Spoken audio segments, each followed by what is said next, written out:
പീരീഡ്സിനെ പറ്റി ഒന്ന് ചർച്ച ചെയ്താലോ? ഓക്കെ, ഞാൻ റീസെൻ്റ് ഒരു പേജ് കണ്ടു. അതുകൊണ്ടാണ് കേട്ടോ ഞാനിപ്പോൾ ഈ ടോപ്പിക് എടുത്തിട്ടെ. അപ്പം നമ്മൾ ഓരോരുത്തരുടെ ലൈഫിൽ പീരീഡ്സ് ആവുന്ന സമയത്ത് ഓരോ എക്സ്പീരിയൻസ് ആയിരിക്കും. അപ്പം ഞാൻ പീരീഡ്സ് ആയ സമയത്ത് ഞാൻ എൻ്റെ അമ്മയുടെ വീട്ടിലായിരുന്നു. ഞങ്ങൾ കളിക്കാൻ പോയി. അത് കഴിഞ്ഞ് തിരിച്ചു വന്നപ്പം ഈ കളിച്ച് തിമിർത്ത് നമ്മൾ മലന്ന് കിടക്കില്ലേ, ആ സമയത്ത് ഭയങ്കര ഒരു കറ കണ്ടു മാമി. അപ്പം എടുത്ത് അച്ഛൂതെന്താ കറ?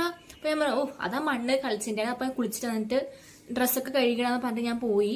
ബാത്റൂമിൽ കയറിയപ്പം ഫുള്ള് ബ്ലഡ്. സോ എനിക്ക് ആദ്യം നമുക്ക് പേടിച്ചു പോയില്ലേ, കാരണം ഫസ്റ്റ് ടൈമിൽ ഇങ്ങനെ ഒരു എക്സ്പീരിയൻസ് വരണേ. അപ്പം ഞാൻ വേഗം കരഞ്ഞു വിളിച്ചു. അപ്പോഴത്തേക്കും മാമി ഈ സംഭവം മനസ്സിലായി. ദെൻ എൻ്റെ പാരൻസ് ഉണ്ടായിരുന്നില്ല കൂടെ. അമ്മ എമ്മ ചെയ്യാൻ വേണ്ടി അടിമാലിയായിരുന്നു, പിന്നെ എൻ്റെ അച്ഛൻ എബ്രോഡായിരുന്നു. പിന്നെ ഒരു 2-3 ദിവസം കഴിയുമ്പോൾ അമ്മ വന്നു, എന്നെ വീട്ടിൽ കൊണ്ടുപോയി. അപ്പം ഇതൊക്കെ കഴിഞ്ഞിട്ട് എല്ലാവരും ഇങ്ങനെ പെയിനൊക്കെ ഉണ്ട് വയ്ക്കും. പെയിനോ? എന്ത് പെയിന്? അങ്ങനത്തെ ഒരു സംഭവമേ ഇല്ല കേട്ടോ. ദെൻ എനിക്ക് 10th പഠിക്കുമ്പോഴാണ് ആദ്യം ഒരു പെയിൻ എന്താ മനസ്സിലാവണേ. ഇത് ക്ലാസ് റൂമിൽ ഇരുന്നിട്ട് മിസ് ക്ലാസ് എടുക്കുന്നുണ്ട്, ഒരു വല്ലാത്തൊരു പെയിന് പീരീഡ്സിൻ്റെ ആണെന്ന് മനസ്സിലായി. അത് കഴിഞ്ഞിട്ട് ഞാൻ അങ്ങനെ ബെഞ്ച് കണ്ടിട്ട് കിട്ടണ ഒരു ഇരുമ്പിൻ്റെ കമ്പി പിടിച്ചിരുന്നു. അങ്ങനെ വേഗം വീട്ടിൽ കയറി പോന്നു. പിന്നെ ഇങ്ങനെ ഓൾട്ടർനേറ്റ് ആയിട്ട് ഇങ്ങനെ ഓരോ മന്തിലും പെയിന് അത് ഇതൊക്കെ വരും. ആദ്യം പെയിനായി, പിന്നെ വൊമിറ്റിംഗ് ആയി, പിന്നെ ലൂസ് മോഷനായി. ബാത്റൂമിൽ നിന്ന് ഇറങ്ങാനേ തോന്നില്ല. ആകെ ഒരു എന്തെങ്കിലുമൊക്കെ സുഖം കിട്ടും ബാത്റൂമിലായിരിക്കും. പിന്നെ കാലുവേന, കൈവേന, മൂഡ് സ്വിങ്സ്. സാഡ്നെസ് ആണോ, ലോൺലിനെസ് ആണോ, ദേഷ്യമാണോ, അമ്മയടുത്തൊക്കെ ഇങ്ങനെ ചാടിക്കടിക്കും. എന്തിനാ ചാടിക്കടിക്കണം അറിയില്ല. പിന്നെ തോന്നും, പിന്നെ ഇങ്ങനെ വിഷമം തോന്നും എന്തിനെങ്ങനെ ചാടിക്കടിച്ചെന്ന് ആലോചിച്ചിട്ട്. പക്ഷെ പിന്നെ മനസ്സിലായി ഇതൊക്കെ പീരീഡ്സ് ടൈമിൽ നമുക്ക് ഉണ്ടാവുന്ന സംഭവമാണ്, അങ്ങനെ എങ്ങനെയെന്നൊക്കെ നമ്മൾ അത് കരുത്തി കൂട്ടി എടുത്തു.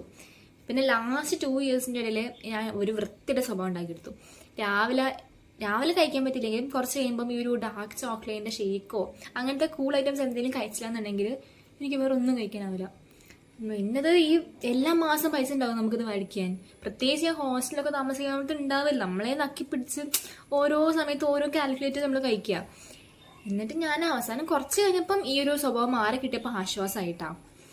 പിന്നെ ഇപ്പം ഞാനിത് പറഞ്ഞല്ലോ, ഒരു പേജ് കണ്ടിട്ടാണ് ഇത് പോസ്റ്റ് ചെയ്യുന്നതെന്ന്.